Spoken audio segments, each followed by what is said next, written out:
Thank you very much, D-Man. We do have Jesses here with us after that fairly quick win over Millenium. Talk us through picks and bans. You're going for the Kassadin immediately. Did you have in the back of your head that Kerp already played Fizz versus Kassadin and actually won quite hard? And how did you go into that matchup? I kind of had it in the back that they might want to leave Kassadin open because they did it before. But I don't know. I felt confident even though they won the last Fizz against Kassadin matchup. So for me, it was just get Kassadin, the game was won. So this is how it is. Like Kassadin is super broken. It's like the only champion right now is super broken. Well, it took you a long time to get to that point. Let's be fair. The rest of your lanes were doing very well. Talk me through some of the early game decision making because Enrated was roaming. We've seen him on Thresh. It's not something we see him play too often.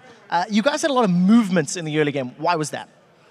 Well, we played in the scrims. We figured out how everything works, and I think roaming a lot and getting the good junglers and getting the strong support like Thresh and Lee Sin, it helps out a lot. And getting control around mid lane helps a lot as well. So it's just how the game is right now, like the meta right now.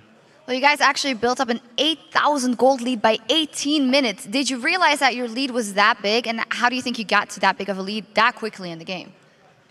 I don't know how. I think we just caught off people, and I saw a first blood. Was it bot lane or something? Like at that point, I had free farm as Kassadin, and they got first blood. I just felt like, okay, this game is over. Well, I actually got a replay of the moment where I felt the game was over. Let's pull this replay up onto your screen. I want to give you a high five because you got me those sweet fantasy points from this few minutes on. Talk me through your decision making, like what was going through your mind as you defended this tower and chased around the rest of the map. Let's roll this clip out.